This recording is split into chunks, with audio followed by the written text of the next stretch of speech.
नमस्कार दर्शकों, घंटा न्यूज के इस एपिसोड में आप सभी का स्वागत है। आईपीएल के होने से सट्टेबाजों के साथ देश के उन बच्चों का भी भला हुआ है जिन्हें बड़े बुजुर्गों के चक्कर में प्राइम टाइम की घिसी-पिटी खबरें देखनी पड़ती थी। आईपीएल के मैचेस चाहे फिक्स हो या ना हो, लेकिन देश के प्रोपेगेंडा फैलाने वाले न्यूज चैनल से तो अच्छे ही हैं। कभी आईपीएल को भारतीय संस्कृति का दुश्मन बताने वाले लोगों ने टीवी न्यूज चैनल्स पर बहस कर करके इतना पका दिया था कि जनता के पास फेक बैकग्राउंड म्यूजिक वाला आईपीएल ही अब मनोरंजन का एकमात्र साधन है। खैर छोड़िए, हम आगे बढ़ते हैं और देखते हैं इस हफ्ते की कुछ प्रमुख घंटा खबरें।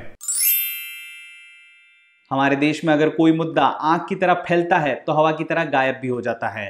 कंगना और बीएमसी की लड़ाई से परेशान जनता ने सोशल मीडिया पर अपना पॉइंट ऑफ व्यू शेयर करके फोन साइड में रखा ही था कि अमित जी की गुड्डी ने नया पंगा मोल ले लिया। अभी तक अभिषेक बच्चन को बेरोजगार कह के चिढ़ाने वाले ट्रोल से बिग बी क्या कम परेशान थे, जो जया आंटी ने थाली में छेद वाली बात को बोलकर रायता फैला दिया। I think the government must stand by the entertainment industry because the entertainment industry always comes forward to help the government in whatever good work that the government takes up. They come and speak for them, they support them.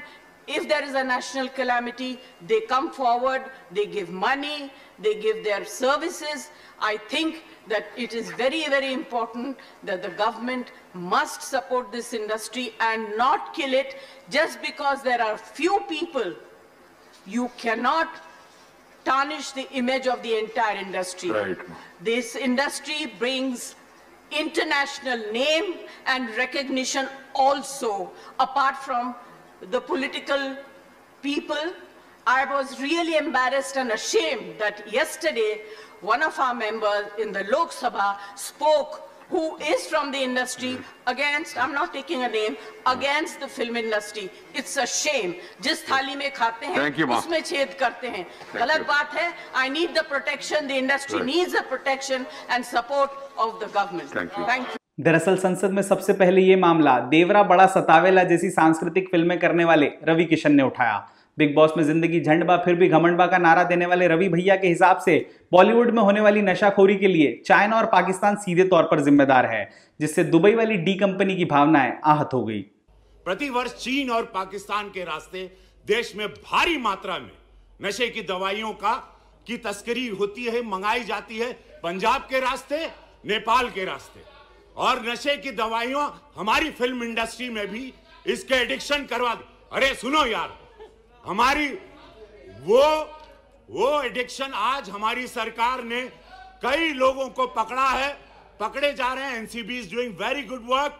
But महोदय, दुख की बात है कि इस प्रकार की गतिविधियां हमारी इंडस्ट्री के द्वारा भी, जहां पे एक स्टारों को देखा जाता है, उनको रोल मॉडल माना जाता है, तो मैं आपके माध्यम से केंद्र सरकार से आग्रह करता हूं, अपनी सरकार से, जो हिसाब से आज हम लोग एकदम इनको चारों तरफ पकड़ रहे हैं, तो ये सख्त कार्रवाई की जाए, दोषियों को जल्द पकड़ा जाए, उन्हें उचित सजा दी जाए, तथा पड़ोसी देशों की जो साजिश है युवा पीढ़ी को बर्बाद करने की, उस पर रोक लगाई जाए। महोदय धन्यवाद। खैर, इस मामले में 2.5 किलो के हाथ वाले सनी देओल को मानना पड़ेगा, जो सांसद होते हुए भी चुप रहकर अपने बॉलीवुड के नशेड़ी दोस्तों और भाजपा दोनों की आंखों का तारा सिंह बने हुए हैं।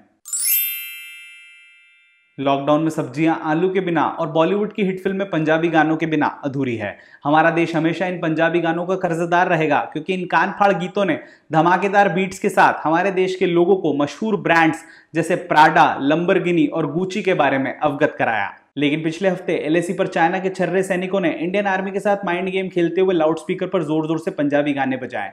अब इन चाइनीज हाका नूडल्स को कौन समझाए? दरअसल ये पंजाबी गाने हमारे देश के सैनिकों के दिल में लगी हुई आग में घी का ही काम करेंगे, और अगली बार ये जांबाज ये गाना सुनकर सीधे गड्डी लेकर बीजिंग पहुंचेंगे और इन्हीं चीनियों से इन्हीं के चाइनीज रेस्टोरेंट में मक्के दी रोटी और सरसों दा साग बनवाएंगे और एंटरटेनमेंट के लिए इन्हीं से भांगड़ा भी करवाएंगे।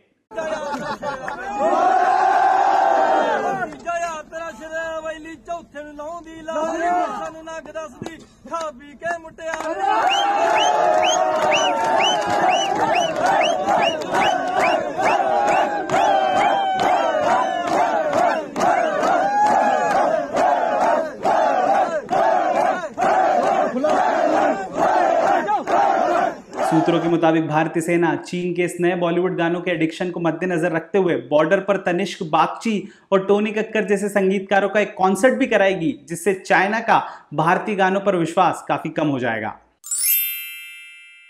पिछले हफ्ते उस समय हड़कंप मच गया जब गूगल ने अपने प्ले स्टोर से थोड़ी देर के लिए पेटीएम को हटा दिया। गूगल के मुताबिक पेटीएम फैंसी गेम्स के जरिए लोगों में सट्टेबाजी को बढ़ावा दे रहा था।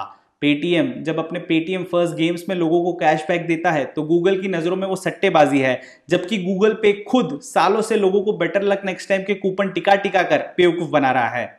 भारत में किसी भी ऐप के प्ले स्टोर से हटते लोगों की धड़कनें इसलिए बढ़ जाती है कि कहीं कोई अब नई ऐप तो बैन नहीं हो रही है, लेकिन लोगों को घबराने की कोई जरूरत नहीं है, क्योंकि पेटीएम जिसके सर पर खुद पीएम का हाथ हो उसका गूगल भी कुछ नहीं बिगाड़ सकता। दिवाली के दिनों में हर आदमी से कैशबैक के चक्कर में रंगोली स्टैम्प कलेक्ट करवाने वाले गूगल की नजरों में ड्रीम 11 और एमपीएल जैसी ऐप्स तो धर्म और संस्कृति को बढ़ावा देने वाली आध्यात्मिक ऐप्स हैं। आपने अक्सर लड़कियों को अपने मोबाइल फोन में बंदर की तरह सेल्फी लेते हुए जरूर देखा होगा, लेकिन मलेशिया में एक बंदर ने फोन चुरा कर लड़कियों की तरह सेल्फियां ले ली। दरअसल इस बंदर ने रॉडजी नामक छात्र का मोबाइल फोन उस समय चुरा लिया जब वो सो रहा था। हर एक यंगस्टर की तरह जब सुबह उठते ही रॉडजी ने अपना मोबाइल फोन तलाशा तो वो उसे कहीं नहीं मिला, और बाद में उसने जब जीपीएस के थ्रू अपने फोन की लोकेशन ट्रैक की तो वो उसे पास के एक जंगल में पड़ा मिला। फोन की गैलरी खोलते ही रॉडजी का स्वागत इन खूबसूरत सेल्फीज ने किया। बड़े काम का बंदर, बड़े काम का बंदर, मारे तो धर्मिंदर, नाचे तो जितेंद्र, रोए तो राजिंदर, और देखो हर हीरो की खूबी इसके अंदर, जो दे उसका भी भला जो ना दे। हैशटैग नेचर इज हीलिंग के चक्कर में नेचर इतना ज्यादा हील कर गया है कि इंसानों के पूर्वज बंदर ही उसके मोबाइल फोन चुराने लगे हैं। रॉडजी के दोस्तों को उसे छेड़ने का अब एक नया बहाना मिल गया है, और अब वो बोल रहे हैं कि तूने शायद फेस रिकॉग्निशन सिस्टम चालू कर रखा था और इसीलिए वो बंदर तेरे फोन का लॉक खोल पाया। तो ये थी इस हफ्ते की कुछ मनोरंजक घंटा खबरें। मुझे पूरी उम्मीद है आईपीएल ना पसंद करने वालों का आप सामाजिक बहिष्कार और हर रात रिमोट को लेकर होने वाली सांसदों सरी की हाथापाई बिल्कुल नहीं करेंगे और शांतिप्रिय ढंग से अपने मुद्दे सुलझाएंगे। धन्यवाद।